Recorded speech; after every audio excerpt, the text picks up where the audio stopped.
Basketball fans, what is up? And welcome to another episode of the All Basketball Podcast, where debates often take place. And it's obviously, well, it's not obviously, it is May the 6th, playoff time for the NBA, second round. Um, got some of that unnecessary first round stuff out of the way. Now it's down to business. 8 teams left. Philly, New York are playing right now. We got Ant-Man in Minnesota. There's Wembenyama and the Spurs later on. Able to see them, thankfully, because they're not on Peacock. All these streaming services, but there's some good matchups at the moment. Philly trailing the series, but they are playing a better game tonight. So, Henry, good to see you, Cornelius, Mike. Glad y'all to be back with me for another episode. We see Henry's doing well. Caden Booster's coming back. I'm pretty sure you're recovered from his decision making not too long ago, early April. Yeah, thanks for having me. I ain't gonna leave him Yeah, into that, man. yeah, that was you know, that was tough. Of course, felt, and I did feel for Caden. Besides that, he had a good game, really good game, matter of fact. But that right there, that's pretty much what he's gonna be known for until he overcomes that. So, um, yeah, I he know, has to I make a know big shot or do something in the tournament to overcome that. yeah, that's gonna live with him. I know we're talking NBA, but were you happy to see him come back? Well, I mean, I was kind of, indifferent. Like, it really didn't really, to me, if he would have left, would have been fine. We got Rippy Jr. coming in. So I was like, well, you know, he could take that spot, if Caden would leave. But I was surprised that both Caden and Foster came back.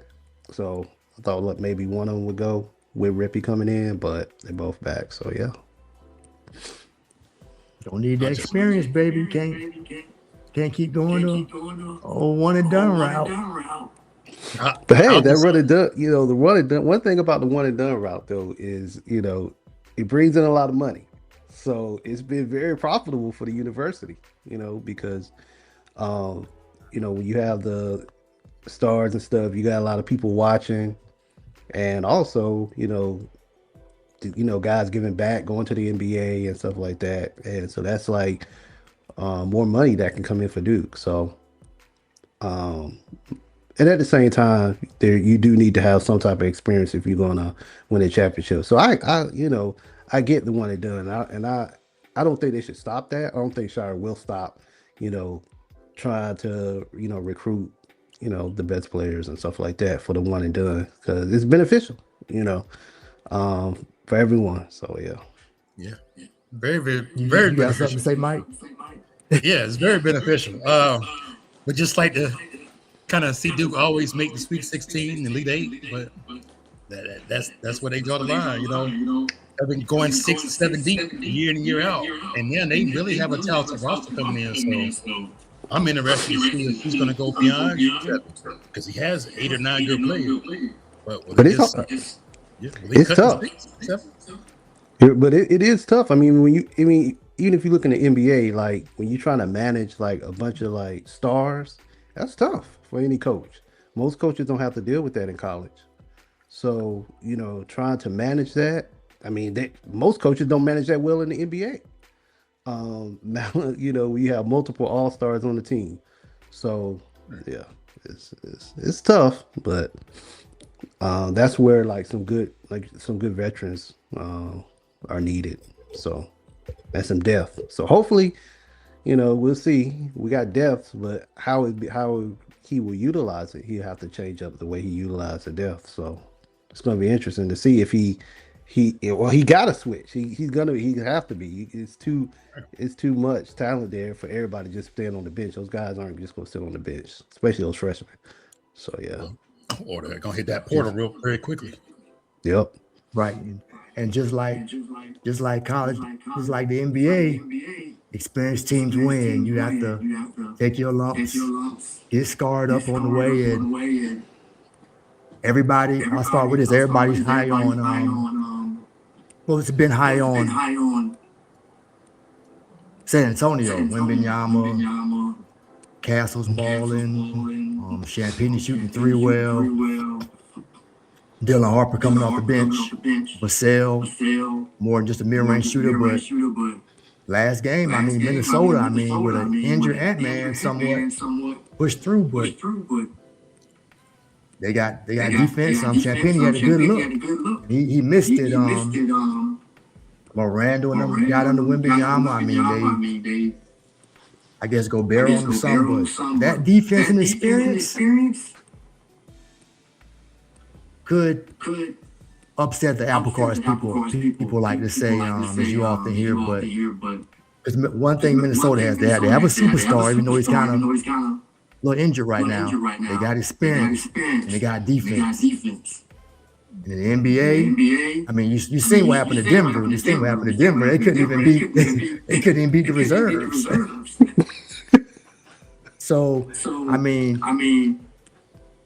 I was always weary. Like everybody's like, yeah, San Antonio's young, but to go from not being in the playoffs, the conference finals, gonna be tough. And now I had an inkling. I was like thinking about like somebody always gets in the way. Like the year OKC, everybody thought they was gonna run to the finals, and just Dallas popped up, and Luka had a little more experience.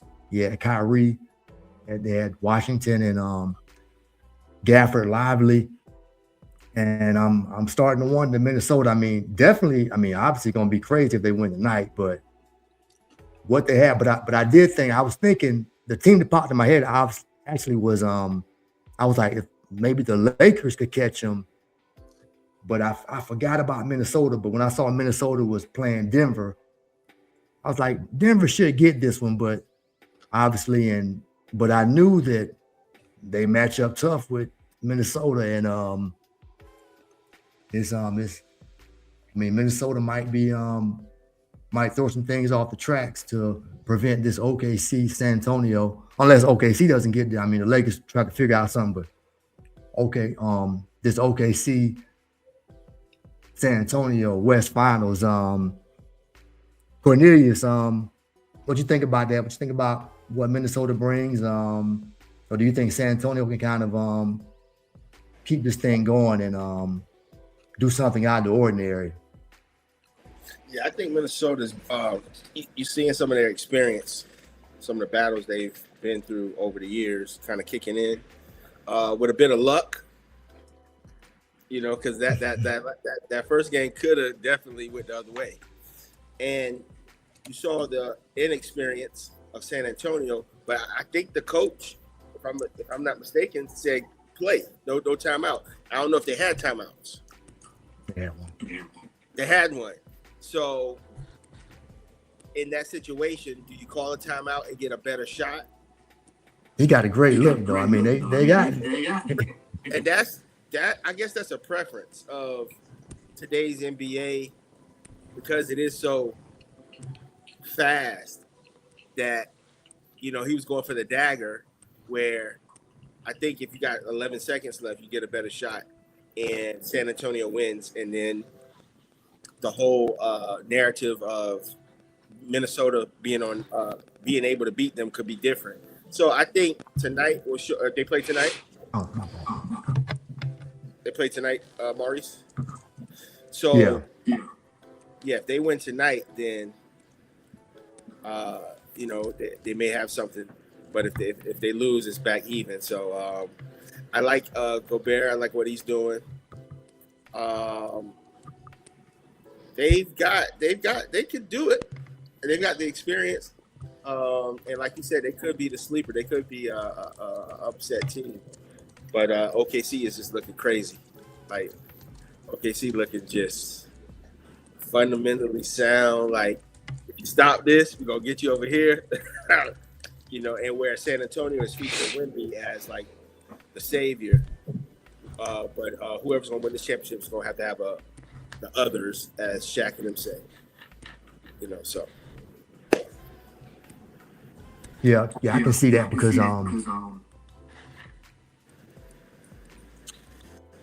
I lost my point, but Mike was saying something about luck.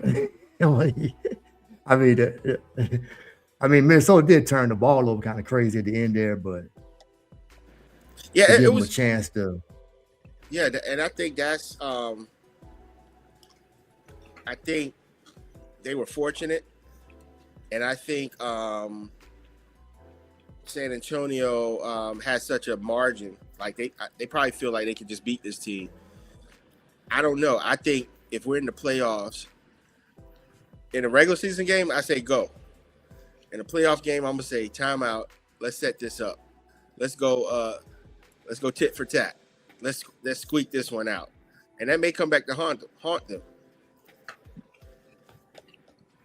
Yeah, because I mean, I can agree with that to an extent. Because if you take the time out, then maybe you get something set and a bucket. You can just get a regular bucket and tie the game. I mean, you didn't need a 3, even though Duke got a great look. I mean, but then on the other end, you catch them in transition.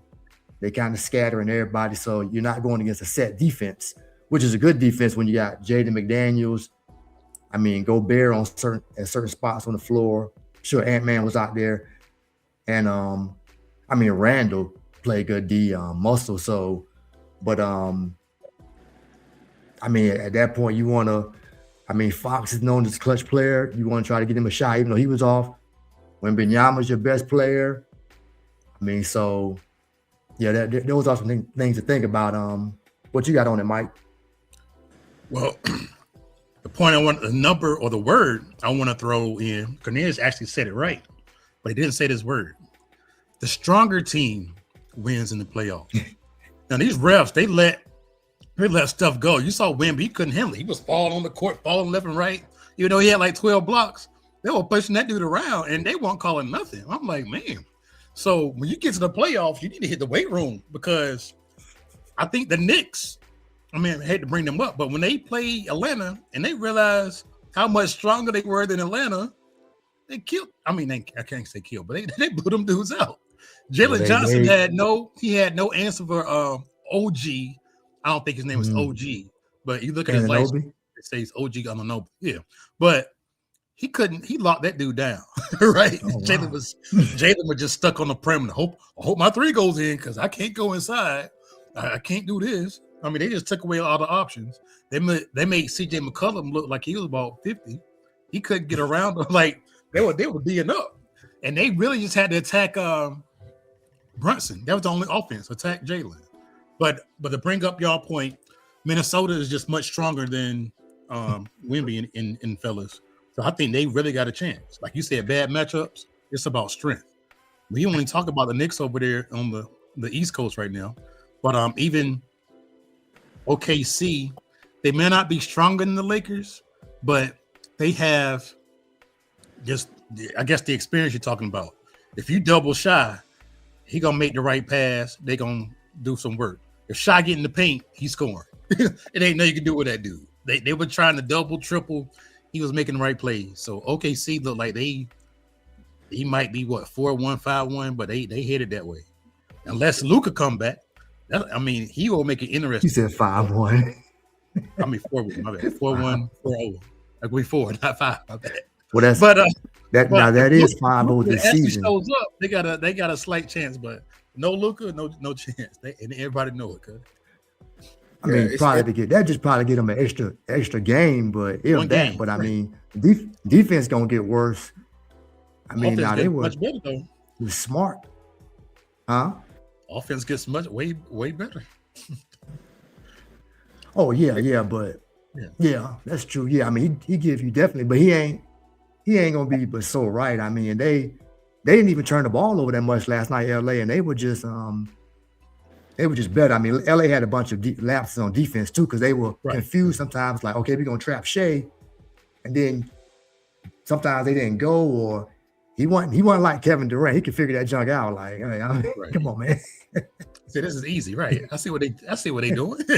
Boom, boom, boom, score. It's like, But Henry, you got any thoughts on the San Antonio Minnesota series expectations? Well, I guess I have to, really wait till the next game. Like, Wembanyama didn't have a good offensive game, so he missed a lot of shots. So, and they still, had a chance to win. So I'm like, well, I expect him to have a better game offensively the next game. So, what was his stats? Was it something for? Was it 4 or 5 for? He was 0 of 8 from 3. Okay, that's the issue right there. Well, they put a smaller guy on him, so he can't post. So he couldn't get around him. Right. That's true. Well, at least you try to get him in the mid range. They was double teaming that dude. Well, then when he hit, was he hit? I didn't get a chance to see it, but when he wasn't hitting his shooters.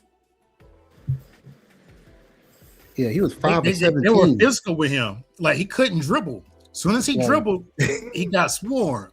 So I guess it's called a swarm defense, because every time he tried to take advantage, it was 2 or 3 guys reaching. So clearly he has to recognize that. He'll get better. I'm sure they're talking about it, but he couldn't operate. So yeah, he was 5 of 17, 0 of 8 from 3, only 2 free throws, 1 or 2, and they still had a chance to win. So it's like, okay, what's the chances of him going 5 of 17 again like that? Like, having such a off offensive night. That's what I'm looking at that. Like, so I'm like, I expect him to bounce back. Now I don't know if they will still win, because other people contribute too. Fox had he was 5-14. Fox was off too. So yeah, can Minnesota do it? Yeah, but if Fox and Wembanyama, if they just simply okay, they win that game. But no Ant-Man. Ant-Man didn't play, right? No, he played. Came off the bench. Come on, that's right. Yeah, come on. So I have to. I guess I'll reserve judgment till I'll see, him have a better offensive outing. Then, if they still lose, then it's like, okay, now it's like more concern for me. So I would expect them to win tonight. Then it's a matter of. Can you do that, Maurice? What? Reserve judgment.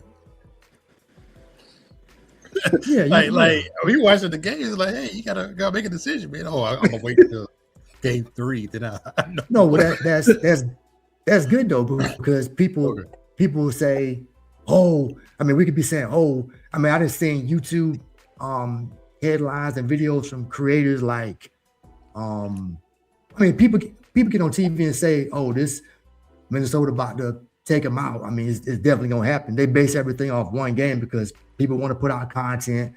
They want to react to the last thing. Some of them, obviously they're getting paid well for it. So to an extent, you can't blame them. So, hey, if I want to say something crazy, or if I really believe that, then I'm just going to, because, one day it's, the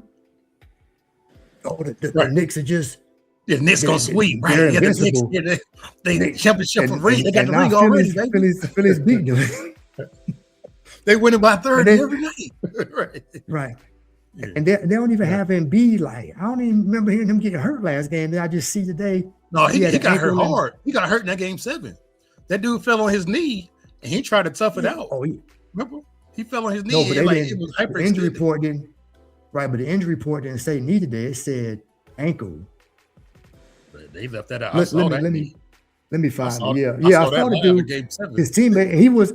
I'm like, Embiid, you don't see the dude falling? Like, move out the way or put your hands down. Like, he just stood there. Like, you didn't see him falling back. He was looking up at the rim. He was trying to get some more boards.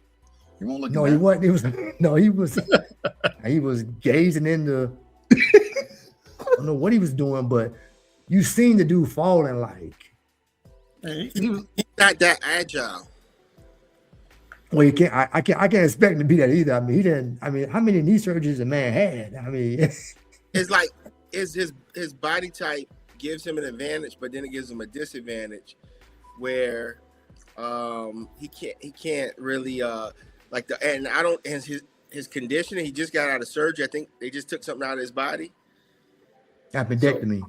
Yeah, so he's struggling a little bit. Like the dude hit him with a move the other night. It was just like a regular a regular basketball move. It almost took him out. I was like, man, but he probably, man, if he could lose 20 pounds, 20 pounds will help him. If he could lose, but I don't know. It might be hard too, just to give him a little less weight to carry around. But hey, I mean, I just. They said somebody said they Go should have sat him out this game, the last game. They just let him rest. Game one? Yeah, it was hurt, man. They said they should have sat him out and then let him get that rest because I think they played game 7. Yeah, they played the game 7. So yeah, they're on game 2 now. You're right. They played tonight. Yeah, They probably gave him that rest. But New York Go ahead. Yeah, New York. I mean, I think this championship is going to be won by the healthiest, youngest team. That's been the I would have had strongest as well. And strong because what it is I think a lot of basketball and the rules have been changed to make it more entertaining. So that schedule of the whole year is probably grueling, but when you want to win, you go back to the basics. So where a team could get away with certain styles or just free flowing, but the teams that can do it both ways, who can play a more who can mix it up, who can play defense, who can move, who have the youth. I think that guy coming off the bench from Minnesota, Terrence Shannon. I think that the 2 guard. Oh, you mean Ayo DeSumo or Terrence Shannon? DeSumo was hurt. The guy that came in for Ant when he was hurt. I think that was that's Terrence Shannon. Put pressure. There's on a couple the of guys. Yeah, left-handed. Yeah, high flying. Yeah, Terrence Shannon. Yeah, you got the horses like that at this time of the year. See, the Lakers right now. I know I'm all over the place. The Lakers look like they try to defer to LeBron. Like, LeBron, get us out of here. That ain't gonna work. Too old. It's gonna have to be a team game, and it's a mentality too. And you can't just turn it on if you really haven't given your team liberty to have that identity through the whole year. They got youth though. The Lakers got youth. They got Bronny. I knew it. That's true. But when you don't, I think, and not to bring, I know I'm always bringing Jordan up, whatever. I think that's the greatness of certain leaders. You gotta punch them dudes in the face in training camp. You gotta right, the 41-year-old Jordan for the Wizards, right? No, but I think the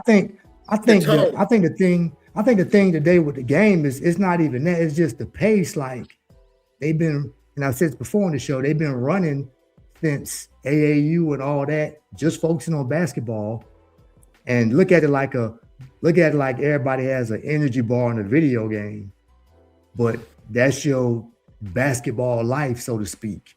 Mm-hmm. And these guys, they playing so much AAU, then they come to the NBA after 1 year of college. Then the pace is so fast because they're putting up so many shots, running up and down the court. So by the time they're about 30, man, they didn't. Right. If let's say Aaron Gordon, he keep having like hamstring injuries. I think he's about 32. He's still early 30s, but he's been in the league since he was 19. But he's been in the league now I know he wasn't in it at first when this pace and space thing came into play, but these past few years, especially when they went to the championship and them deep runs they've been making, you just running down the energy bar, man. It's only so much basketball in there, and now you just see everybody hamstring, calf. It's not even a thing about either being in shape. It's just like you It's Achilles too. You didn't I ran never so seen so many much. Achilles injury. And you need those young That guys. too. You need those young guys who still got their body, who still got their legs, to go in there and really match up with their peers. But I don't know. I know when I watch the Lakers, it's just they're missing Luka. But even when Luka's in there, he don't play. He's a defensive liability. But I think the young and you know, you're trying to play your role. I would like to see. Is his name Aiden? Yeah, DeAndre Ayton. Aiden. Yeah. Yeah, Ayton. Ayton. Yeah. Man, if he was a force, that would help a lot. But He is what he is. I mean, these guys. No. I mean, Hold on, man. During the regular season, they had like Laravia, Connect, Reeves. Like they had guys that were like scoring. But in the playoffs, man, it becomes a strength game, and them dudes, they get pushed around. Like, well, they call it differently. So it's like a whole different game I'm watching. That's true. But then That's too, your starters play more. Like against Boston, they try to throw out that janky lineup with Ron Harper Jr. and Shireman and Garza. Like, I don't know what Joe Mazzulla was thinking, but they got behind because Philly just playing they playing Paul George, they playing Embiid, they playing Maxey, they playing Edgecombe, they playing their best players. You know, people can talk all about these bench minutes and everything, but in the playoffs, when you get down to it, that's why rotations, unless you just got talent across the board, rotations just get shorter because the main guy's gonna be out there. There's no back-to-backs. And so you trying to bring in these role dudes, you like, why is the dude disappearing in the playoffs? Because it's a different game now. Like we didn't got a scheme for you win the series, and Austin Reeves, you're not going to be able to foul bait like you usually do. You're not going to be able to get those calls in the regular season. So you got to adjust. And if you can't adjust James Harden style, then you're just going to be 3 for 17. You can't bring up James Harden. You can't bring up James Harden to playoffs. That dude got all these turnovers. He got his assist to turnover ratio is 1-to-1. Every assist he made, every turnover he made. Yep. Like, you can't win like.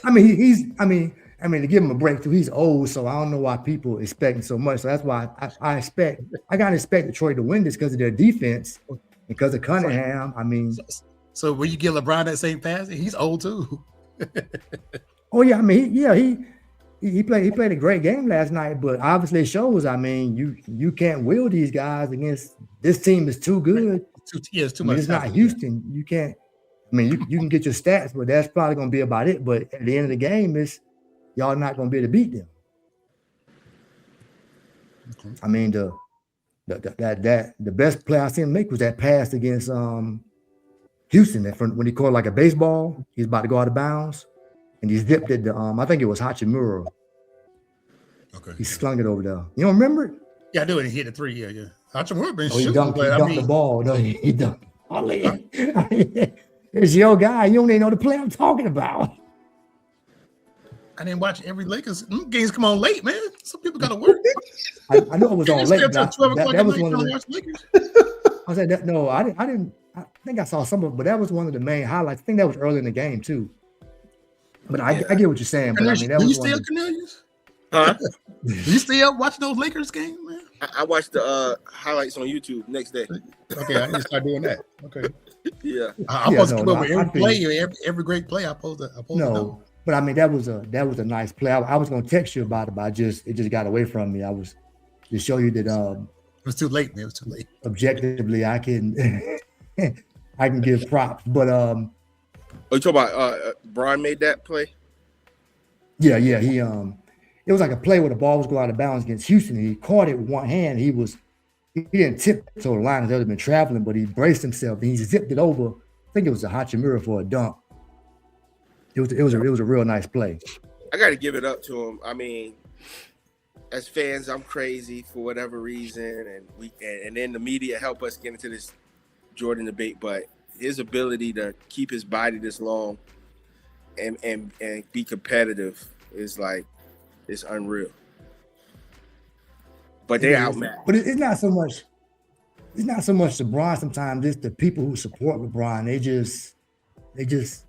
just go too far with it But sometimes. So you just like, I, come on, man.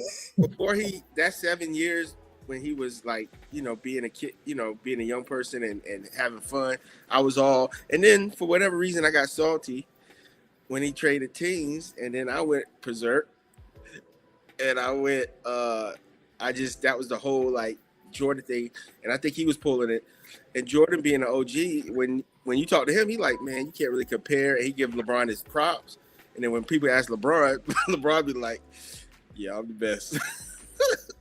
But well, he said he was the GOAT after the 3-1 comeback, but I mean, it's just been a whole media thing. I mean, we all grew up when Jordan. It wasn't no. I mean, I know it was different. They didn't have debate shows, but it wasn't. You talk to somebody, you be like, oh man, he better than. You might start arguing like, but they might be like, and if you felt like somebody was better than Jordan, you kind of was like, okay, that's just how you feel. We're gonna sit and debate about it. We're gonna argue, and then we're gonna move on. But it's just like this whole thing just started coming up when. I mean, maybe it was from the beginning, but I think when people started taking away points when he went to Miami, and then just the whole, I guess the whole way he started moving. But I mean, the greatest thing he's done is that he's won everywhere he's been. So many can't say that. So that's one of his greatest claims to fame. Like, so he carried. Yeah, he's one of the greatest players. But yeah, it's not like the whole thing where it just kind of like came like we just want this person to be the greatest player of all time, and it's him. Like it didn't come out of nowhere, but because I don't he know, lived up to the hype from high school, man. Only player that lived up to the hype. King James at age 16, and he backed it up. Yeah. Second thing is when you turn 40, clearly you get worse, but he's still like plateauing. Like I think he still got another year or two.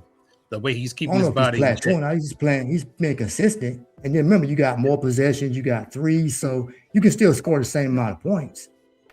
If he had young dogs around him right now, that they didn't have to be stars, but they could match up well, and kind of take the pressure off him, because just like in Jordan's last years, not the Wizard years, Jordan didn't have to be Air Jordan.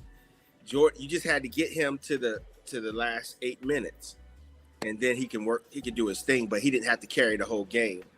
And but he carried that 98 championship though, 45 points. he carried that one. It's Pippen didn't have a back. I mean, he pretty much carried. No, he talking about when they carried that thing all six, man. So what year you talking? What year you that talking scoring about? Average in the finals is ridiculous. So what year you talking about? Who, me? Every year he went to the finals. If you look at his stats, the Wizards, but he was. Well, I'm just Chicago saying, in his prime. I'm just saying, like, when it came to the thing with Jordan, he's not going to defer that score. he wants to score. Right, he was born to score. He was score, but he had help. He had it was a certain level of intensity, and I don't know if Bron. I mean, I don't know if they really fill their rosters with enough to help. Bron has had his help, man. He just couldn't maximize the help. He had his help. He's had his prime. He's had his time. And Luka really doing it. He had it in Miami. He had it in Cleveland. He had it in LA. Well, Bron has had 30 years? How long he been in the league? 30 years? So you mean he ain't had the right team in that long? He's had the right players. Yeah, it ain't the players around him, the coaches and stuff like that. He just hasn't been able to get it done, especially lately. Yeah, his style. I mean, he gets superstar. He gets superstar friends around him, but he's never been like Jordan. Whether it was B.J. Armstrong or Paxson or Kerr, it didn't matter. It was like, you're coming to play this role. Okay, this role is going to be here, whether it's Rodman or Horace, and LeBron never exhibited that type of leadership. It's just more, but it's the entertainment. He filled a hole that Jordan left, and he carried the NBA as far as the superstar power and that whole narrative. So I have to give him props on that. And but with this OKC team, they just got too much firepower. Even if they can play good defense on them, they can't convert on the offensive side at a high enough clip. Yeah, I mean, I give him credit for LeBron credit, and even with this, I mean, playing OKC, that's tough. You can't you take away Luka, there's no replacement for that. That wasn't planned for the Lakers. You don't plan for someone like that to be out, right? Because he brings. It probably will be a little closer, and they're gonna score more, so that would open things up, and then maybe you can keep up for the lack of being able to stop them. But without Luka, now that makes it that much harder. But the free throw merchant, man, he's silky smooth. I mean, he does the same thing Harden does, but it's not. Harden's was just like, it was like so obvious. Harden started before Harden make the basketball move. He doing the foul move. So the free throw merchant, he does his a little bit smoother, but Harden's was just egregious. It's like, dude, you're not even trying to score. You trying to get the foul. The free throw merchant, he hitting you. He's still getting a shot up, but he's flailing a little bit, but he's interesting. A little bit. Yeah, I would like to see somebody who want to take that challenge. He's very conditioned. He's what, 6'7", but that's what I'm saying. Like LeBron, it's a business like WWE. Not saying it's fake or anything like that, but for me, the casual fan at this point, Shea is not exciting to me. His game is OKC is not exciting, but maybe I'm just whack. No, I can see that. I mean, I've said that up here that for the you have to know basketball, really consume it. Purist, yeah. But he has some nice moves now. He plays below the rim. Yeah, but compared to Ant-Man, but everything is textbook. Yeah, it's fundamental. Don't get me wrong. It's a Jordan White. It's like poetry in motion below the rim, and he can make it happen. But he ain't gonna just cross and try to dunk on you like even little John Morant and try to dunk on you. You know what I'm saying? You're not gonna see that, right? Right, and that's what I credit LeBron. Like now that I'm, Jordan, LeBron, whatever. LeBron brought that star power that kept the narratives and things interesting, and I think that's his legacy. But the newer, somebody like Shea, like you say, I didn't think about it. He plays below the rim, but the way they play together is awesome. So yeah, we'll see what happens. Yeah. But definitely, just watch Cade Cunningham. He ball on one end, defense on the other, okay. And then them boys, Sir Thompson, they blocking dunks. Jaylen Brown blocking dunks. Beef Stew like just give some fouls. That's what y'all need to. That's what y'all need to put y'all attention on Detroit Pistons, baby, because they coming with that. I'm surprised you don't like them, Mike. They play defense. Excitement. Detroit's always played defense. But I'm saying you like defensive teams. They got Cade Cunningham. He ball out. Now they struggle shooting sometimes, but you might as well just ride with it. Yo, that Orlando series is kind of tough. They had a brick fest going on game 6, boy. Well, nobody scored. Yeah, what do you say? You think so? If Detroit make it to the finals and OKC, you think that'll be a bang bang? Like that'll be a good that'll be a defensive presence minded team that'll bring the heat. That would kind of slow them. That would be an antidote to their offense. It would be. I would say maybe because they are stronger. Like I mean, the Rams, you can't get much stronger than him. So he gonna hit you. He might hurt. That's the only way you slow. Hit him in the chops or something, and then you never know what's gonna happen. Like you get physical, man. I mean, I guess I feel like a fool. I ain't never seen the NBA this physical this year. Like they letting everything go, and if a dude ain't getting cut or bleeding, they ain't calling nothing. Like the whistles are being choked. Yeah. Like, to a I don't know. They choking into the fourth quarter. So I don't know what's going on. That's the only way you stop that stuff. Because I see the fouls, I'm like, dang, they're not calling that. And like their whole body is pushing when they don't have the ball. Like they jockeying for position. Like it's like WWE out there. I like that. I saw they let Atlanta could handle it once they realized we're not getting they kept complaining to the refs and they just kept scoring. When I saw 77-22, I'm like, the refs can't help you, dog. Like, Jay was looking for them calls the other night, a couple of them. They just let them hit the ground. Like, yo. Ridiculous. Like, not tonight. Yo. Yeah. I don't know what's going on.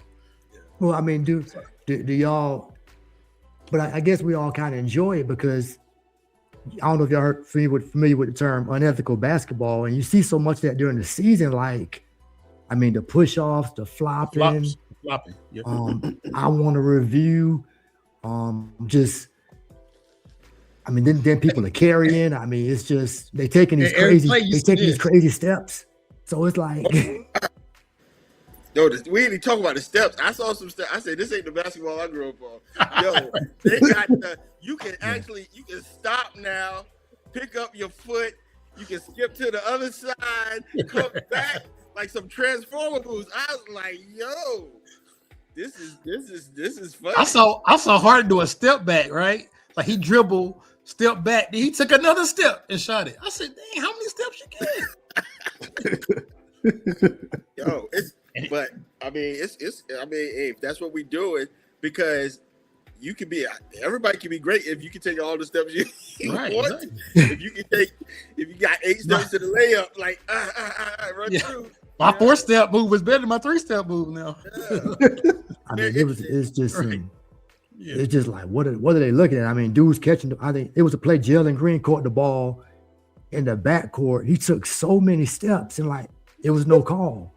Then you got the whole Grayson Allen one where he stepped through, and then you got people on social media like it's not a travel because it's a 0 step. Now they claiming like, hey, what is going on with basketball?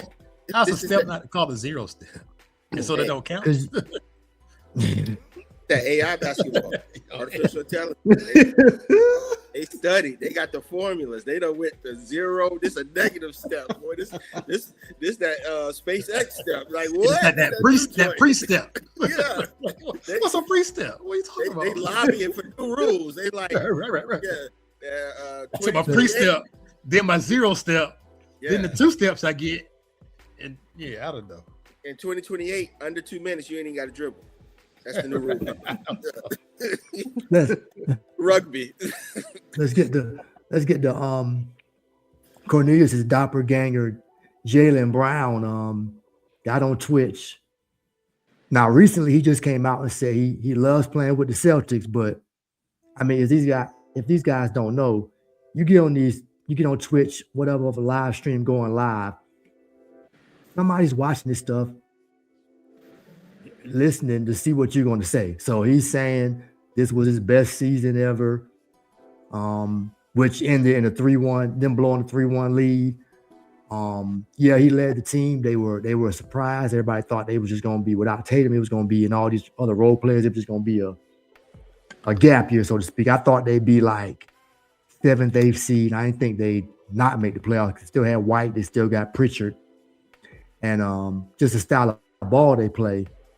But then he went on to say Embiid's a flopper. Okay, we know that, and then I think the worst thing he said, we got fined for it, that the refs have a vendetta against him because he's saying something about he was showing video of Paul George pushing off back in the day. It's like, if I do this, a foul. So now you're questioning the integrity of the game. You're getting a conspiracy theory. So it's just like, dude, like you can't get up there and just start talking like Henri. I mean, get a young guy some wisdom. I mean, he's not that young. He's like 28.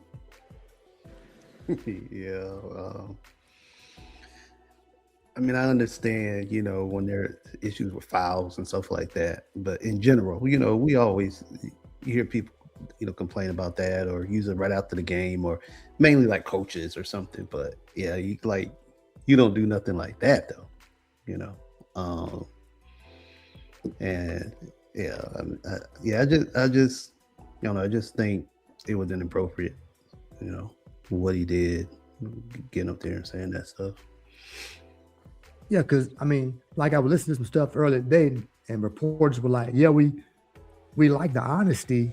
We want guys to not give us textbook answers, just PR type answers, but you still can't be too real. Like you have to know the line. Like now, people are putting out there, do you want to have your own team? Do you, oh, it was your best season when you won an MVP and won a championship, but Tatum came back and then he didn't play. Like, but this was your best season. Like, dude, you can't be saying stuff like this because they're gonna be looking at you like, well, do you want to leave? I mean, and they've been talking about should we break up Tatum and Brown for the longest, and then all this money they're gonna be paid out. Like, and is Brown really a number one? But I mean, you just can't be saying, you can't be talking reckless, right, Mike? I'm sorry. Say it one more time. I said you just can't be talking reckless. Like your thoughts on the Jaylen Brown comments of him going on Twitch live and. I didn't hear about the Jaylen Brown comments. Okay, well, basically he was saying this was his best year as a Celtic, even though they blew the 3-1 lead because they finished the second seed, better than his championship year, and that the refs were having an indictment a vendetta against him. He wasn't getting foul calls, and then B's a flopper, so he went on there saying all this stuff, and then he said today that he wants to be a Celtic for life, but this was your best season ever when you was the man and Tatum was sidelined. So it's like, do you want to play with dude? Yeah, that's low key shade right there. Now that I guess I process what's going on. Yeah, I wouldn't say he getting the foul calls. It's just the ticky-tack foul calls. So when they pushed up on him and got under his space and he didn't get those whistles, nobody was getting those whistles. So as a star that you are, you got to adjust to what the refs are doing. And again, it ain't like they came out the blue and just did this, well, they must have kind of did it from game one, but they were consistent with the foul calls or the non-foul calls and the pushing. I mean, there's a lot of off the ball pushing going on too. And you just gotta be stronger. Like after these games, these guys' ribs hurting, they falling, they take them to the chops and stuff, man. So that's why you actually see more, I guess technically more fights in the playoffs too, because like you got guys just pushing and shoving just like too much, man. Like, hey, chill out. No, you chill out. Then it just like the saying push comes to shove, and then they get into it because they're not calling these I guess the regular season fouls. So he has a bone to grip. I mean, he has a bone to pick. I mean, he actually is getting fouled, but in the playoffs, it's just a different game. And as a starter, you got to adjust to it. Yeah, now, I respect him for not being a flopper. Him, Kay Cunningham. Now, I like Shay's game, but I'm like, sometimes I'm like, man, stop foul baiting. I mean, stop playing for the foul. But he had one play where he did egregious. Like he shot the ball at like somebody hit him and he like fell over and dude ain't nobody touched that dude. Like why is like he's so used to doing that in his moves now that he's flopping on the man without anybody being near him. Like who you talking about? SGA? Yeah, yes. Cornelius, what you got on Jaylen Brown? I'll find it. No. I brought him up about Jaylen Brown. Yeah, I think it's just it's a sign of how things have changed. Us coming up in the 80s and the 90s, and now with this technology, I'm wondering what's the state of basketball going to be in the next 5, 10, 15, 20 years, or just the world. And see, in football stays the same because you can't fake football, right? I'm not saying you can fake basketball, but with basketball can be finessed a little bit. So to your point, Jaylen doesn't have to he doesn't have to foul bait because he gets in the gym. He's a physical guy.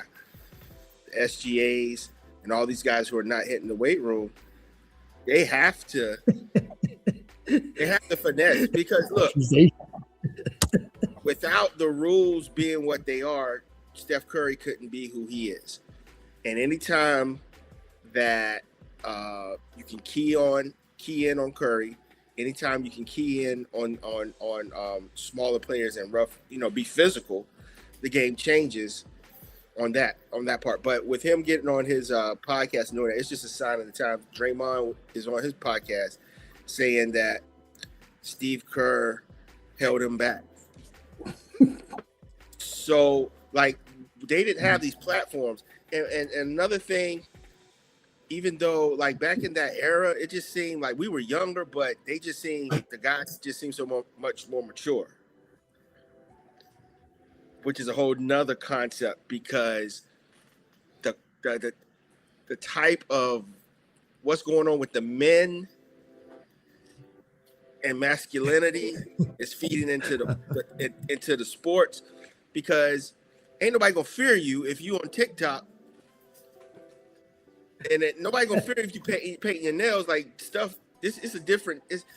Back in the day you had to go away. It was just NBC, like the mystique made it. But but in this era they made it, even with us with social media, they made it comfortable. Tell your feelings. Tell us about you. So by Jaylen going and just having a conversation with the world may not be the smartest thing, but it is in line with where society is. So it's natural. And he doesn't see a problem. It's like he feel like he kicking it to the world like he kicking it with his homeboys. It ain't no difference. Even Draymond don't know, like, it's so wild now. They don't even know, like, it's just so and I guess it's part of wanting to build this persona. So you have to figure out what you want to do. But I think they can break those guys up. I don't know what's going on with my man that got hurt, that came back. Tatum, yeah. I think overcompensation. I think he was trying to get his name back, but I don't think he's gonna be ever be able to get his name back, because he's gonna have to get a different temperament and get a different body. Because it's almost like, because the game has caught up to him. Where he could have been like the phenom, or like, oh, he's not a shoe in. Like, he's going to have to take his game. So you got these two guys, who's number one, who's number two. It might not work. And I don't know, maybe Jaylen in a different situation, maybe he can be that guy in a small, different team. I don't know, but he is an intellectual guy, very smart, MIT, all that stuff. So he gonna tell you his mind. So I don't think there's nothing wrong with it, but it is something wrong with it. But it's the sign of the time. That's well put. Yeah, it truly is a sign of the times. So Henri, Missoula, seemed kind of I guess the best word I can say is maybe awkward, kind of weird coach. Sometimes he says some just says some things you're like, what's going on with dude? But his inability to adjust, like, okay, y'all don't have big men, or you can't get something. You just game tied, game close, you down the point. You just keep shooting these threes, and it's just like he just on this whole thing like, yeah, you live by the three. We won with the three, but more than not, these past 2 seasons, they've been dying by the three. Against New York, they missed 75 threes. And I think this series, they missed, like, was it over 100? Like, it was close. Like, I mean, when it's not going, man, you have to have a plan B. Like, why didn't this dude have a plan B?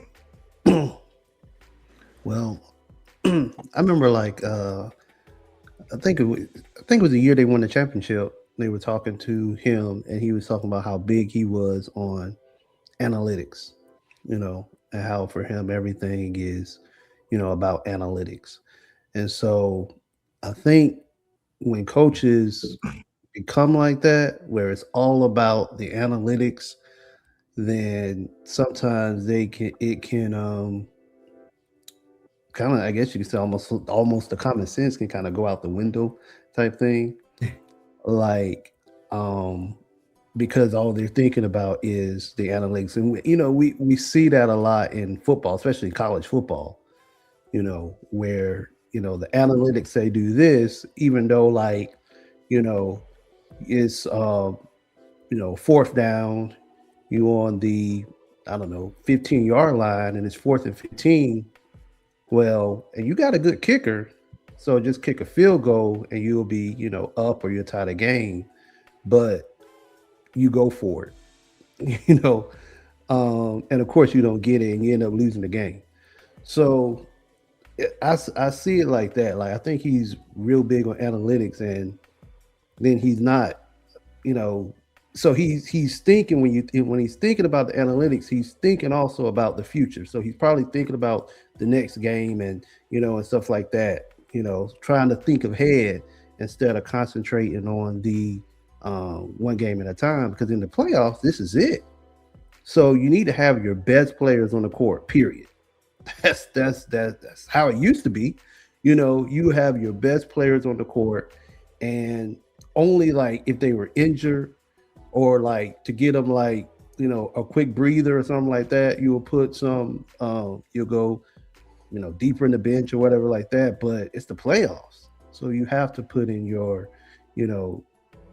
best people, and then to shoot all these threes. Yeah, that's just that's just ridiculous. To miss so many threes. Yeah, I mean, yeah, I have nothing. I don't know why he's coaching that, doing like that. So you got Jaylen Brown. You got Tatum's back now. I don't know if those guys can coexist much longer. They may. I don't know. You talking about two players that are getting paid like number ones, and both of them believe they're number ones. So how much longer can those two, play together on the same team? So I don't know, but he ain't helping. The coach isn't helping with that. So. Frank, you got anything on Missoula? We got Frank just joined us. What up, y'all? You're What muted, up, Frank? If you can hear me. What up? Y'all hear me? Maurice, you hear me, man? What up? Yeah. What What's up? up, Frank? What up, y'all? Yeah, we got you. Yeah, no, Henri. Yeah, I generally agree with what Henri said, especially about the threes. It makes no damn sense to me. I don't understand you're in the game as a coach. You see you miss 7-8 in a row. It's like, oh yeah, we're just gonna keep shooting them. I don't. It's like, even mathematically speaking, it doesn't make sense to me. Missoula, you asked me about Missoula. I think he's a really good coach. I don't understand why, at certain times, not even just when the game, in the series, he, no adjustments, halftime, no adjustments, critical situation in the game and no adjustment. I don't know. I can't. That's the part I don't get. Overall, I think if he really takes a look at the mistakes he made, especially during this playoff run, I think the Celtics will be fine. But yeah, some of that stuff is just unforgivable. I don't get it. I don't. Especially considering how well he did during the regular season. Like, he was great. I don't know. Yeah, he might be coach of the year. Regular season is just so different. I mean, It's a different game. a lot of guys just grinding through. I mean, you just playing people. I mean, people are taking off. You don't really, the thing about the regular season, unfortunately, this year was you didn't really know who was good, because people still missing games. A lot of people were injured. I shouldn't say that. You knew who was good, but you didn't know that, let's say Philly, in this situation, they got healthy at the right time. So, and that became the issue for Boston, because, okay, we can't match up with Embiid now. Yeah, no, I agree. I was going to say that. And we don't. I think Boston generally underestimated Philly. I know I did. I I didn't think they'd get a game before the series started. So I definitely agree. Oh wow. Yeah, I thought it was going to be. That was the first time they beat Philly in the Boston in the playoffs since 1982. I mean, so Dr. J. Moses Malone. So, and with him, with Tatum and Brown, they just gave Embiid and them all kinds of trouble. They would just whip them like, okay, this is a Tatum be off the whole game. Fourth quarter, just get hot and they just win the game. You got anything, Mike Cornelius, about Missoula's coaching style or lack of adjustments?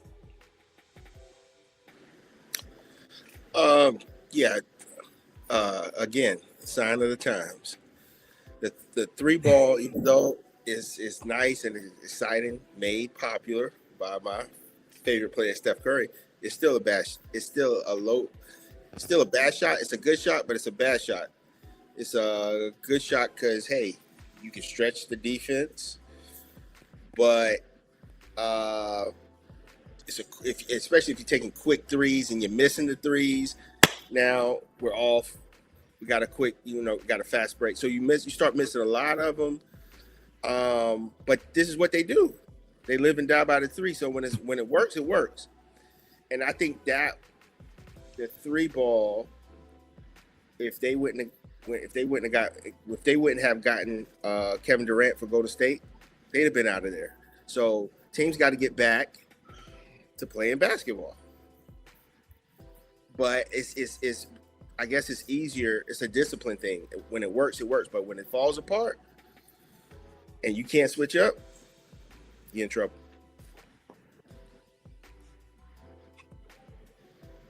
It's like a hard lesson to learn. What you got on it, Mike? The math. The what? Math teacher, Mike. Math major. Math teacher, math major, Mike. This is shooting threes. Yeah, you get more points and everything. But like you said, I guess I'm thinking about Pritchard. They keep showing that guy hitting like the buzzer beater threes and stuff, how he's so money and all this stuff. But when it's on, it looks great. Everybody's cheering. But in the playoffs, you are more physical. Boston really didn't have an interior strong person, right? So the other team they just bullied them, and that's really all Boston had was the three. So they, like you said, they lived by it and they died by it. I guess one of the game 7, right? Yeah, they was up 3-1 and they lost last 3. Yeah. So I mean, they up 3-1. No, I was saying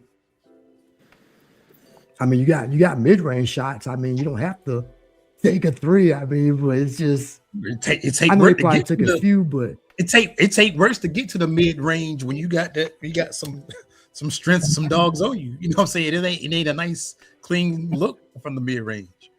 And they really didn't shoot that shot. If I'm giving you a screen, Paul George and right. If you're switching on my screen, yeah, go ahead. I was going to add, Boston, like Brown complaining about the refs is astounding to me. Oh yeah, we were just on there. Yeah, I know you text me. How do you expect to get calls? All you're doing is shooting long perimeter shots. Chances are, unless you're going to be kicking dudes like Reggie Miller, getting 4-point plays, Jamal Crawford, you're not like I don't know like that. I don't understand that either, and I don't know that's driving me crazy, man. I'm sorry, I had to say that about that. That's crazy. Like, yeah.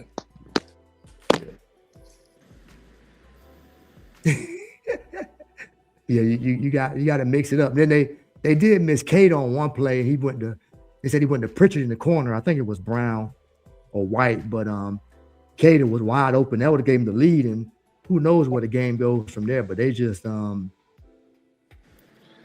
chuck. I know White, he likes to chuck it up. I mean, Brown hits the mid range, but I guess he just couldn't get to it. And they just first time they ever blow a 3-1 lead, so it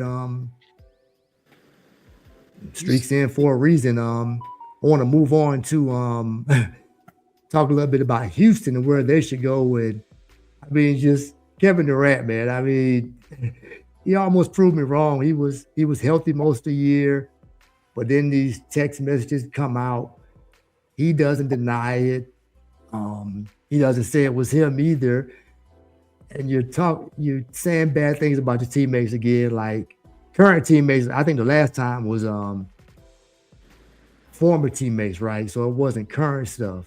They figured out it was him, but current stuff, young dudes, y'all already don't have Van Vliet. You don't have Steven Adams.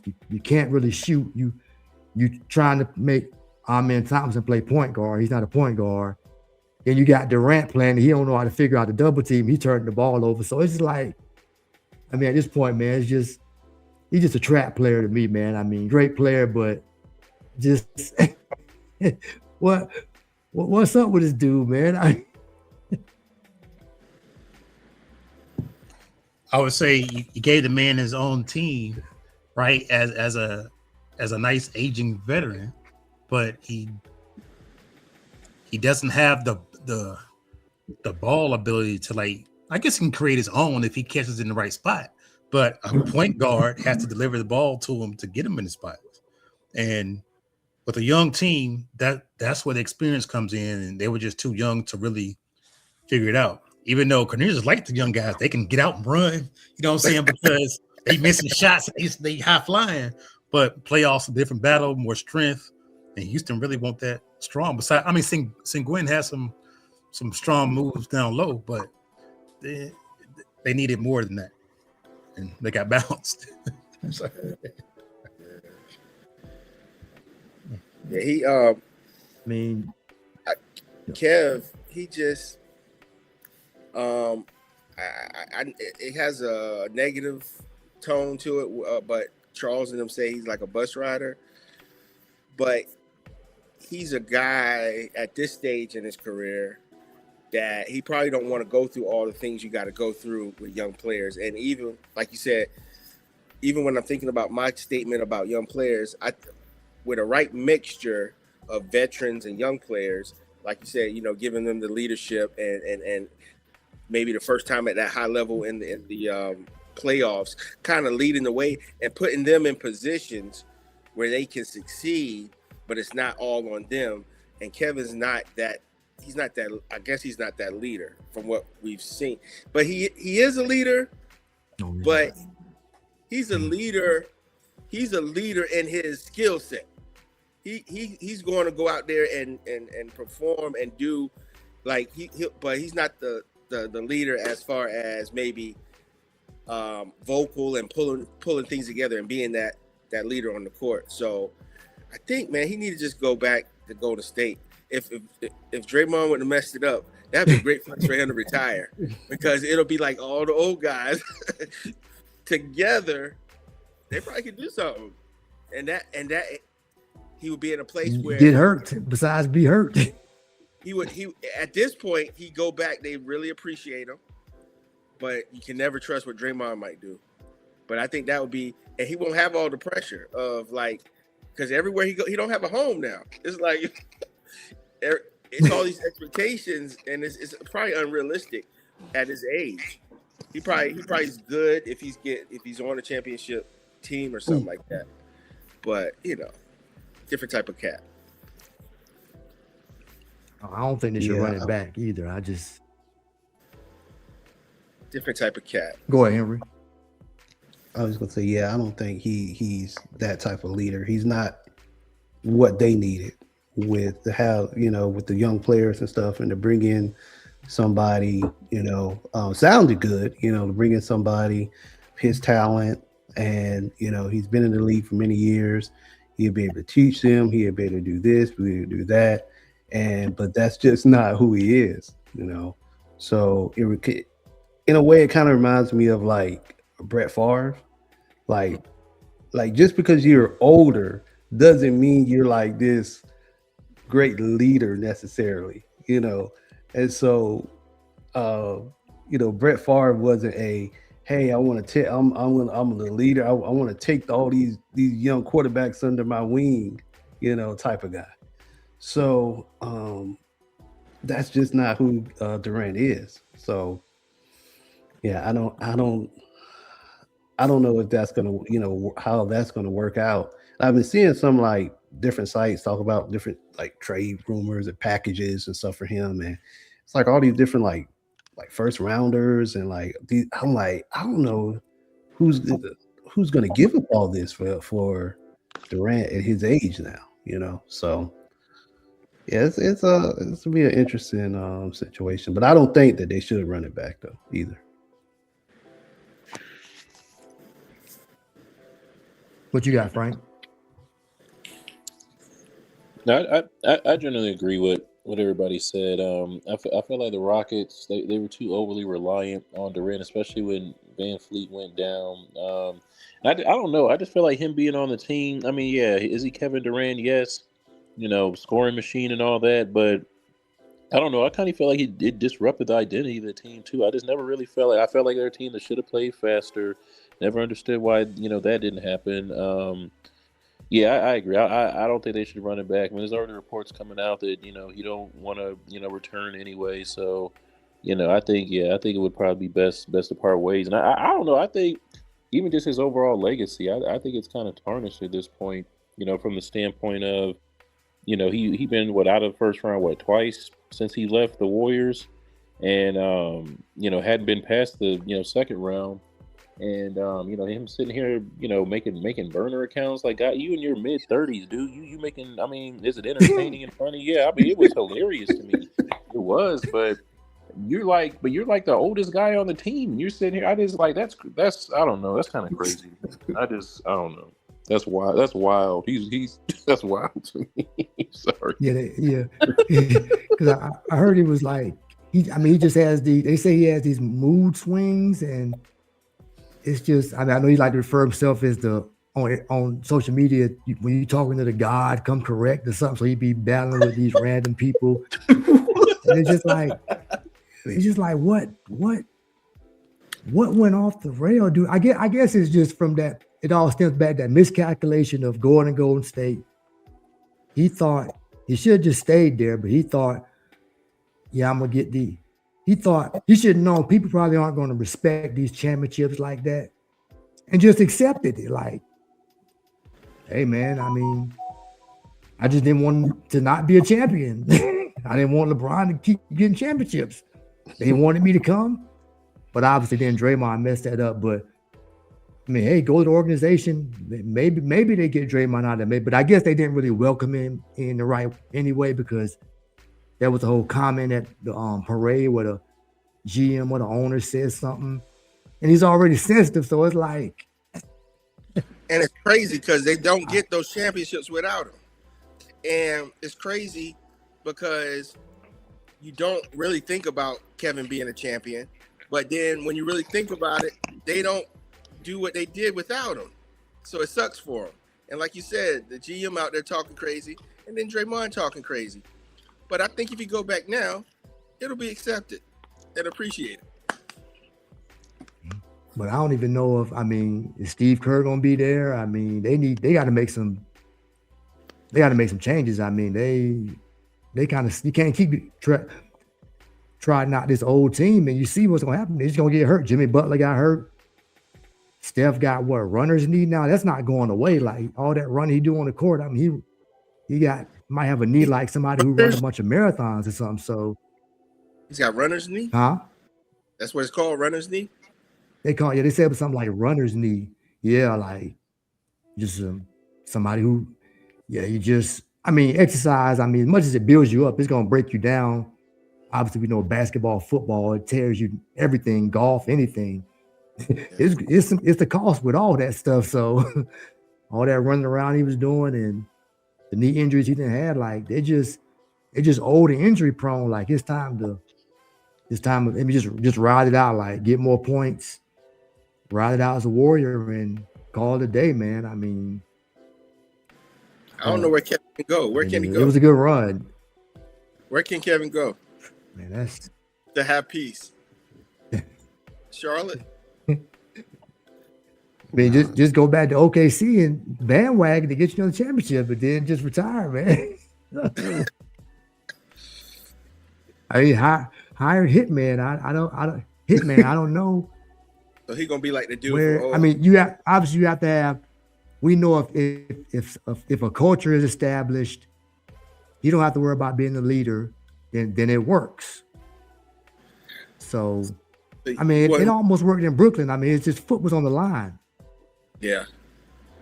So he gonna have to go back to OKC. I mean, but Phoenix. Go ahead. But I mean, that's they're just gonna talk about him more. He's gonna be more sensitive. So hey, stay in Houston, get your money, or if they trade him, and then just, I mean, call it, man. It's been a good run, man. 2007. I mean, coming up on 20 years, man. I mean, everybody.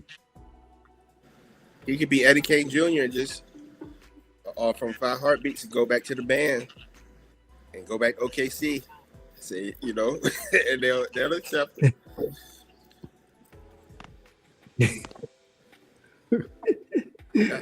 They like, nah, we good over here. But Jokic, I mean, Denver had injury issues, got locked up.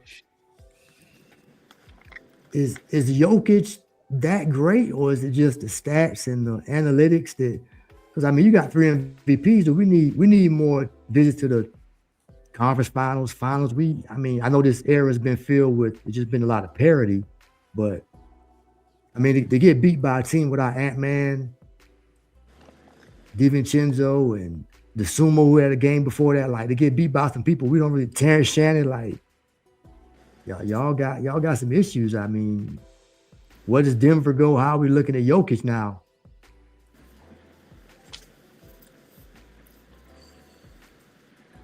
Well, you know, I saw somebody. I'm sorry, I didn't direct it to anybody, but oh, no problem. Yeah, go ahead, Henri. I can't remember the guy's name, but like after the game, he was saying it wasn't, you know, Jokic. So he was saying like, yeah, I feel I let the team down, and I consider myself the leader of the team, you know, and so Christian Brown. yeah, and so people were, you know, clowning him and, you know, and everything like that. And like, what? Like, is this guy delusional? Like, what is he talking about? You know, but you know, but at the same time, it's like, well, maybe he is the leader of the team. You know, it just, you know, like he isn't, you know, the scorer. He isn't the putting up the numbers and stuff like that. But maybe he is the leader of the team. And so if he believes that he's the leader of the team, he says it out, then it's probably within the team that he's the leader of the team too. So to me, it's like, well, why isn't Jokic the leader of the team? You know, is he not leadership material? Does he not have what it takes to be that leader for the team? If somebody else, you know, is saying, hey, I feel like I'm the leader of the team, that's an issue. That's a big problem. You know, so I mean, unless he becomes the leader of that team, yeah, they're not gonna go, you know, any further. To me, I don't think so. Yeah, he can put up great Frank, numbers. was it? But yeah. Frank, as Hastings would say, did the Nuggets lose because it was the Nuggets? Or did the Nuggets lost at the Nuggets? He's such a homer, man.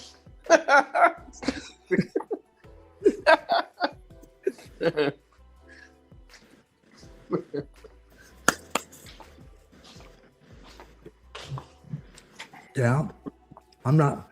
I mean, they don't have to make some changes. I heard they need to get a little more athletic.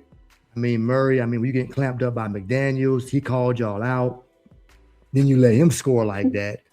I know Gordon was hurt. I know Watson was hurt, but and other people probably not going to be able to stop. Cam Johnson, not a defender.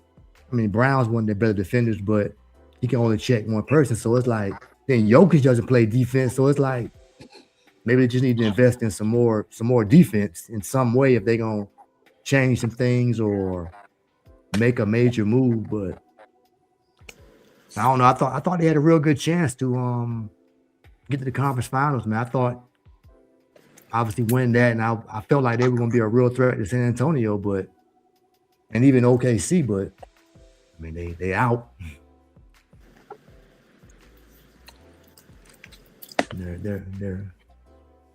They're done. Have y'all heard about the tanking reform? I want to get to that real quickly about I mean, it's kind of just like you can't keep getting the number one pick, so that's the way they sway people from tanking, because they said 8 teams lost more than 55 games this year, and it was obvious all the intentional losing. I mean, do you think this really fixes it? Because what I heard, like at some point we know you're not going to win, but you have to kind of earn that high pick by winning enough games in a certain amount. I don't know how they would do it, but you just can't keep losing just so you can try to win, even though it kind of works. I know it's a lot of picks, a lot of potential out there in this draft, but I mean, do y'all? And they said this reform could change in a few years as well. It's not going to last forever, but was it flattening the odds to like 16 teams? So, I mean, do y'all see this working? I don't think it's going to work. I mean, I think some of the scenarios they present are interesting, but I don't think it's going to work. I think them teams, well, especially i.e. the owners, governors, are going to figure out ways around. I don't think it's going to work.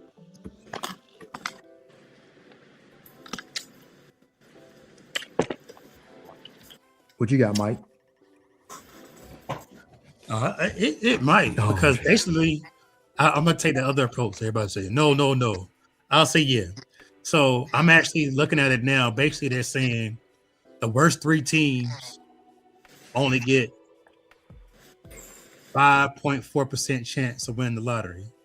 But if you in the 4 through 10 rankings from the bottom, you get an 8.1%. So basically, well, as long as you're in the bottom 10, you're gonna be in good shape to win the lottery.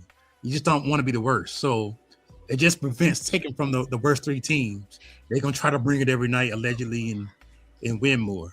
So I like the fact that they're trying something and not just saying, "Oh, you just keep on losing and you get up to 14% to do it." So I mean, I'm all about change, and this looks like something that may work. I mean, how y'all gonna say nothing? It didn't work and you ain't experienced it? Well, my guess question is like, well, if the worst teams, their odds are going to go down, then to get the best player in the draft, then how are they going to get any better? Like, you expecting these teams, the worst teams to get better, but that you want to potentially have less talent? Like, what are you expecting here from these teams if they keep getting lower picks, but they're like worse? So I know the assumption is they're doing it on purpose, but what if it's based on like, oh man, we just don't have the talent? How many teams just don't have the talent? Like two or 3, right? I mean, watch them young, or you don't have the money, like for like the top players don't want to come there because you may not be in a as great of a market, so they don't want to be there. So it could possibly end up being a real struggle for a team. Let's throw a team out there. Let's throw the Wizards out there. When they like the worst team, Washington Wizards. Yeah, okay, they're horrible, right? So what they're saying here is they're not going to win the lottery and get, I don't know, the guy from BYU or Boozer. They're saying that they still got to draft. They might pick 5th. You can still get a generational player from a 5th pick. I mean, you could get Caleb Wilson. You know what I'm saying? But like, you clearly you want to improve your eyes. So it's saying that you just don't chill and get the best pick. You need to like play in April and May and April, those late games in early April. You know what I'm saying? So it's like I don't know. I think it. I'm like the fact that they're doing something. They're not just doing what they've been doing. But that tanking could come from That's good. I mean, if you're in the 11th place, and it's like, you know what, I can rather be in the 10th place to receive my 8.1%. So you might see teams trying not to make the play in, trying to drop into the lottery or something. So I mean, it still might happen, but it won't happen for the very bottom. You'll see clever ways of tanking. Maybe. I don't know. yeah, I can't. I think the problem was it's always been going. It's just so obvious this year when they said they were sending guys down to the G League and Right. Yeah. and then the dude would play, like I think in Utah they would play the players, then they just not play them the rest of the game. First like, half or something, first quarter, right? and then you got people, and Maurice, that's people right. paying. I mean, I think the Like, main thing is I mean, you mentioned the analytics. They use it for that too. The analytics. Oh, take Again? blah blah blah out of the game. In the third quarter, even though we about to like that. Like that's crazy, man. Like, see that as a fan, like as a true fan of basketball, like not just the NBA. Like it's just the competition, man. It just I don't know, man. It kills it. For me, it kills it for me, man. Seriously, man. yeah. That, But just like I guys agree looking with at the that. Yeah, schedule and it's saying, just- all right, we playing the Wizards and saying, you know what, we got a good record. I ain't gonna play against the Wizards. Let me just go ahead and sit that one out. Yeah, I remember who was saying that. It was Portland when I had Dame and McCullough, Oh, and they were looking at the schedule and saying, we gonna play them, but we playing at Charlotte. I ain't playing that game. And they were like figuring out, trying to get to their, I guess they're 65, right? So they could probably still make some all NBA teams or something, but they were picking and choosing games to sit. Healthy scratches. So it's like, And- what we doing? and that's terrible because the team you're going to visit, they promote you, or that. Right. That's why they charge so much. So can we get a refund? But they're not giving out refunds. Now I know Exactly. it's a bunch of games, but sometimes Maurice, people. not only not giving out refunds, then you want to sit there and then keep raising prices on everything too. All the other stuff, merchandise, concessions, raising price on everything. Your team is sorry as hell. I don't know who's playing tonight. It's ridiculous. It's ridiculous. Sorry, it's ridiculous. And I was, and this year was, I mean, with Amazon getting into it and Peacock, I mean, it was a lot nice. I mean, I saw this guys that actually played, but when I went to tune into some of these games, I was like, "Dad, he out." Like, what's wrong with him? Like, it was always somebody still missing. Like, why is everybody always hurt? Like, why can't I just tune into? Oh, it's a good matchup, but the main guys aren't there. At least be there for those games, but I mean, you should really be there if you're healthy. Be there for all the games, but they won't do anything, and then they won't just put 0 in the box score because we'll see how many people play if they put 0 in the box score because your scoring average gonna drop tremendously. And I mean, it's just they talking about expansion. No, they need contraction. I mean, Yes. I know everybody say want a team in Vegas is definitely coming, and then they want a team really bad in Seattle, but it's no need to add 2 more teams. Like we don't need 2 more teams. Like Bill Bellamy said in any given Sunday, we don't need no first down at the defense. We don't need 2 more NBA teams. They claim there's so much talent and skill out there, but why we got all these sorry teams? Everybody shooting threes. I mean, I hate that. Right. Yeah. Like like you said, the process they're doing, it can help, but without any quality control. So you have these owners, everybody has a separate team. People get to do what they want to do. They've changed the rules to make the product the way it is, but to really hold people to the fire, they would probably have to have a quality control department from the NBA and a department that follows the team for about two weeks and give a report back on what's really going on. And so you could be like, yeah, they're not trying to win, and have a criteria of what you want that a team has to at least try to live up to be competitive. And maybe give teams incentives when they fit this criteria to hey, we did our best and we still sorry. But you know what I'm saying? But like you said, expanding is just like, okay, come on in and be mediocre too. So who knows? But that might be too much, like might be micromanaged. And billionaire owners not gonna go for that. So Right. I mean, the money is already guaranteed with these contracts with NBC. What they did with re-upping with ESPN and adding Amazon. I mean, the money is already there. That's why the contract's so big. So I just want this to see, unless somebody's legitimately injured, I just want to, what y'all promote me, I want to see that at least when it's on national TV, because and I can't watch every game obviously, but with a team like what can they do? Team like who? Like Washington, what can you do? Do you even have the personnel? They just now they got Glass Davis. I mean, they got players now. They got Trae Young, but they haven't drafted that well. They let Avia go.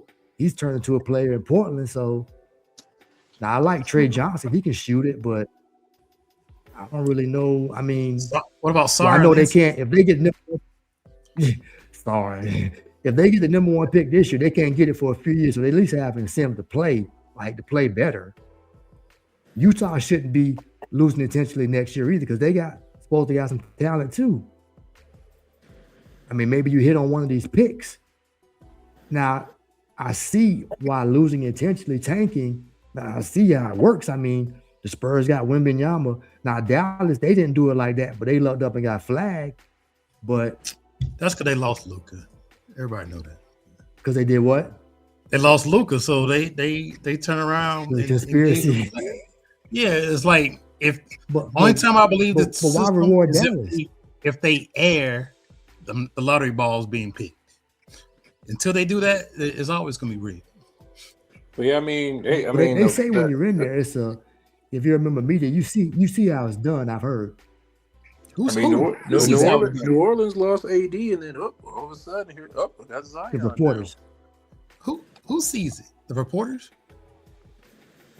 Who sees this? Yeah, man? Like the media people. Yeah, they said it's the way I heard it explained. It kind of put some cameras. It made it clearer.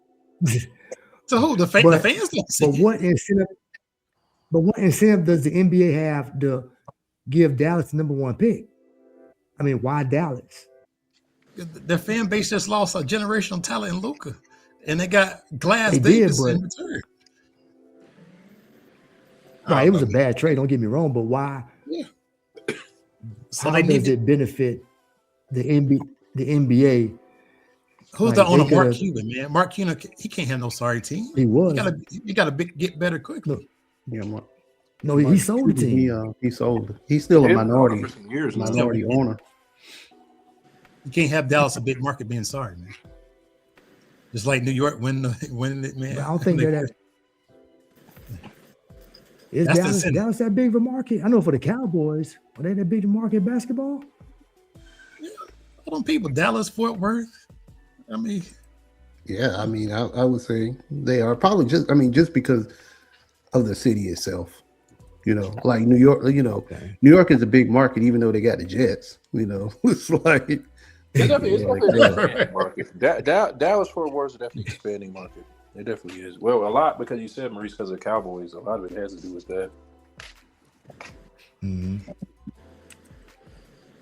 Yeah, I mean, I don't know. Mike, you had something you want to say about but that was good stuff there.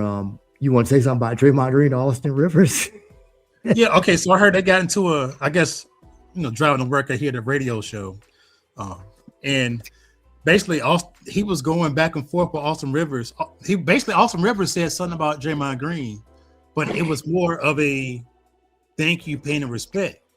Draymond took it the wrong way. Like, man, you you talking about me and you ain't done nothing in your career, right? So they started battling, and they said that Austin Rivers was practically just as good as Draymond, meaning Draymond just been riding coattails, winning the championship because of the team and the market he in.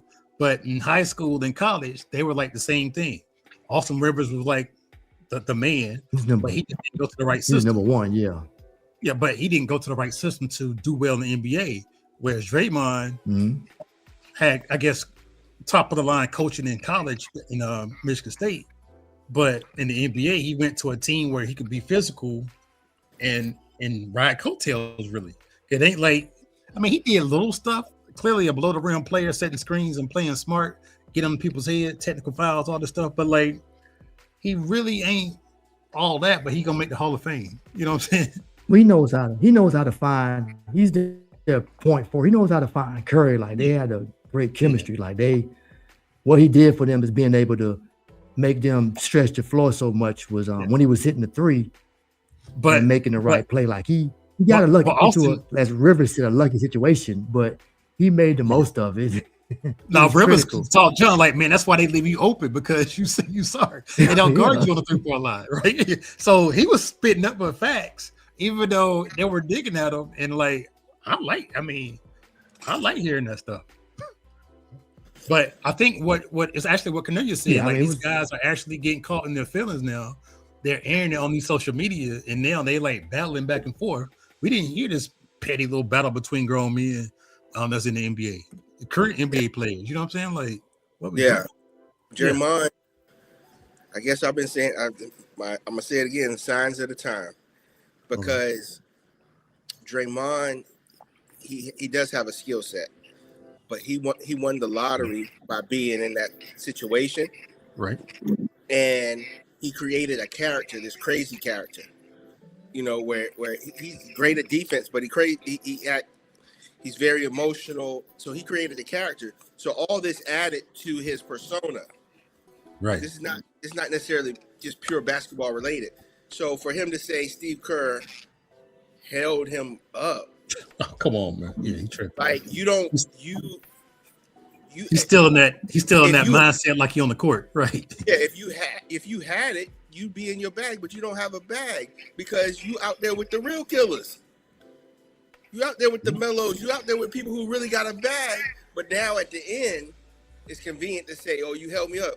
No, you out there. Yeah. So being on that team helped him just be able to focus on one thing, but talk big like he Curry, and he's the alpha on the team, but Curry is the star. So Draymond is again with the podcast and stuff. It's just a sign of the time that he got a little success, and then he just talks crazy to people that really got a bag, but just. Well, Curry's tired of it though, man. I be seeing how Curry be looking at Draymond getting his texts and yapping off the court, and he looking like, man, he doing this again. Like, I think it's like his last straw, man. Like he out of there. I blame the Warriors. Like, how y'all let him punk y'all? Well, you remember the finals when they played Boston, and he was like really punching Tatum. He got under the other dude, Horford skin. Like he was just like playing bully ball out there. And his job was kind of try to rough up the series, right? He kicked Brown, like he was going against the whole team. And Williams, who was it? Williams, the light skinned Williams, not Gerald Williams. What's that dude's name? Oh, Grant light skinned dude for Boston. Grant Williams had to pay him. He had to pay him. You know what I'm saying? Because he was going to push the whole team around. He's like, man, I got to stop this dude, yo. So he had to get physical with him to chill out because he was hurting his star. Yeah, and that's his whole persona, and that's I don't know how he keep getting away with it. The basketball.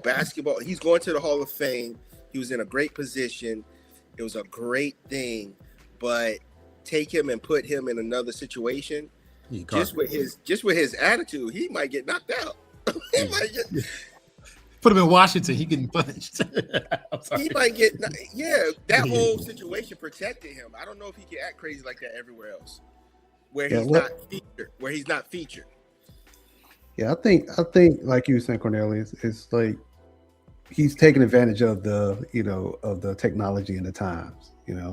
I think of other players back in the day, if they would have this same technology, I mean, Ron Artest, you remember how he would have been on social media? Right. How Right, would Charles Oakley been on social media? How would have Rodman been on social media? Oh, that was So, wild right there. Yeah. They just in their time they didn't have the same platform to get out there, and Draymond does. So he's Yeah, he taking should work on advantage his of it to the game. He fullest. should work on his bag and stop being on the microphone. That would make sense, but you don't have a bag. Your bag don't work for the NBA. You just you don't blame it on Curry because Curry was out a lot, and the team went down. So hey, He said, common what denominator. Jordan Poole said, he said, what they said, Jordan Poole said, he said, oh, you just Steph's backpack, something like that. yeah, Jordan Poole He should have said, known. Steph's back. That's He was saying that when he's getting punched in the mouth. Yeah, you got to. no, I'm saying that's what caused him. That's what caused the argument him to finally when he knocked him out. Well, he pushed him so that that's what he said. before to they get pushed punched him, in he the just mouth. Mm. yeah, like it was stuff along with that. Then once he So what pushed happens when you- Draymond, when Draymond walked up on him, he probably So what said happens that. when you Then see Draymond him? walked up on him, and he pushed him away, and then he just ball rock punched him. So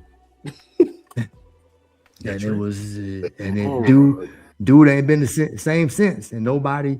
Now I seen videos where B Stu was talking to Curry and Draymond wasn't saying anything. So it's certain guys. He at least Oakley Detroit. and Rodman. Oh, Detroit was. Stewart. Yeah. Yeah, Isaiah Stewart was saying He fighting everybody, man. That dude. Oh yeah. Draymond- I don't think. I Yeah. was like, yeah, I'm good, man. I'm good. Yeah. I get it. like, I get it. Was Draymond picking and choosing his Like battles these- now at his old age, huh? oh yeah, I mean, Oh, of look course. who he's yoked up. I mean, he's never really stepped anybody Right. who we think might give him a challenge. It ain't that many dudes out there anyway, but I mean, Right. back in the day, you had Oakley, you had, I mean, Rodman, crazy. Who am I thinking about? Charles Barkley, even though he was a superstar, like, dude's just like, hey man, we gonna scrap, or you gonna Xavier McDaniel, you gonna be a bully. I mean, You had up in the goons mix, on I mean- NBA rosters that were just like 6'6" and Power like forward was 250. Right. Yeah. Power forwards that was really power powerful. forward. I mean, Yeah. take a few Yeah. fouls. If somebody Yeah. messes with your star, I'm Oakley, Oakley coming for you. He had a good position on that team. I mean, he's the point forward. He's facilitating. That's great. We don't need you to score. Anthony Mason. Yes. That's what I was Mason. thinking about. Anthony PJ Brown. PJ Yep. Brown. Yep. Yeah, PJ Brown. He saw he slung Charlie Ward. He flipped that dude. He was Yeah. slender, but he was strong. Okay. I see that. Yeah, right. He was quiet, like, but I mean, Yeah. Back when you could step up. fight. I mean, people, Like the NBA when was you like can fight, hockey. yeah. It was like Draymond wouldn't. He'd have been a different Draymond. Right. These You whole know- little flagrant 1s and 2s from a Yeah.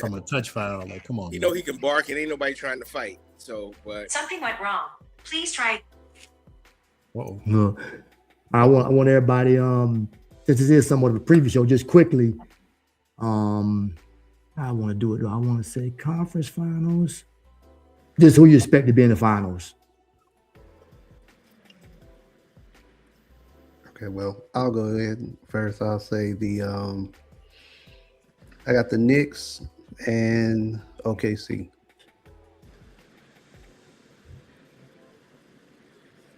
I'm hoping Detroit, but even though they've been beating the Knicks, they handled the Knicks in the regular season, but I don't know if they can do it in the playoffs, even though it's just different. I can see the Knicks going and meeting OKC. Yes, I third that as well. I mean, OKC, they're the best team, man. Like, until you beat them, you got to keep putting them up there.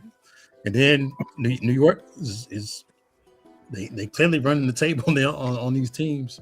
They got something figured out. It's strong basketball, and they strong too. I know Detroit's strong, so I mean, I can see that series kind of going down to the wire, but I think it's New York's time, man. I'm gonna go Detroit, OKC. Detroit for the upset, or not the upset. I mean upset. Wow. The upset to get to the finals, but Upset. I mean, they beat the Knicks 3 out of 4 times this year, so it really wouldn't be an upset. But I guess based off how they played and how that first round went, and then what just is glaring with Detroit, they just cannot shoot. Arsar Thompson breaking free throw line jumpers, and if Duncan Robinson ain't on, I mean, Isaiah Stewart just out there to get some fouls sometimes. Him and Durant just throwing people out the way sometimes. They just get the fouls just because, like, I'm just taking foul.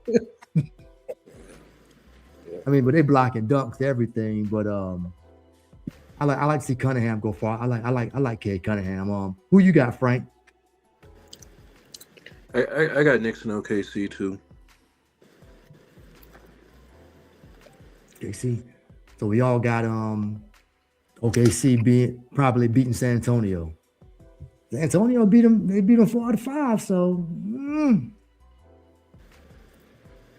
Well, Wemby shooting threes like that, I don't know. That dude just hit the logo 3. So Yeah, I mean, yeah. He blocking shots. Yeah. Okay. I mean, 7-4, man. I mean, if you come in there, you come You in there better doing block so shots. long.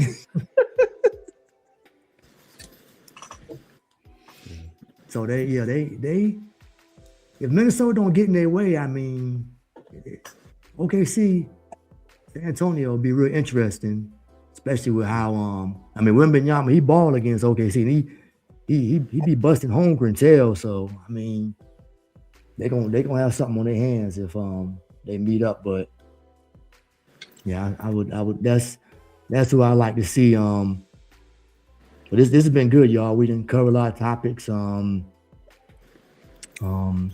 See how this thing play out, man, and hope these guys stay healthy. We don't want any more championships decided by because such and such didn't play. It's like, man, but if it happens, you almost gotta. You're not gonna be surprised by it because they've been hurt the whole season.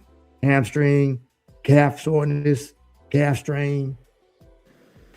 So, but appreciate y'all, man. Let me go ahead and get out of here so I can get on and lay it down as soon as we all probably do. Got work tomorrow. oh yeah. Yeah. Hey, always good seeing y'all fellas. No doubt. Yep. All right, you too, Cornelius. Right. Yeah, Thanks good a lot, seeing y'all, man. No doubt. Take care, y'all. Thank y'all for coming on. Thank you. Thanks for having us. No doubt.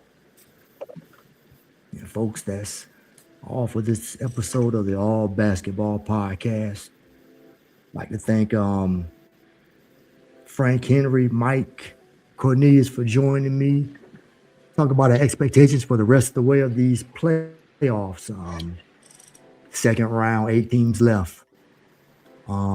As always, you can find the All Basketball Podcast on wherever you get podcasts, YouTube, Google, Spotify, iHeart, or wherever else. If you haven't subscribed already, please do.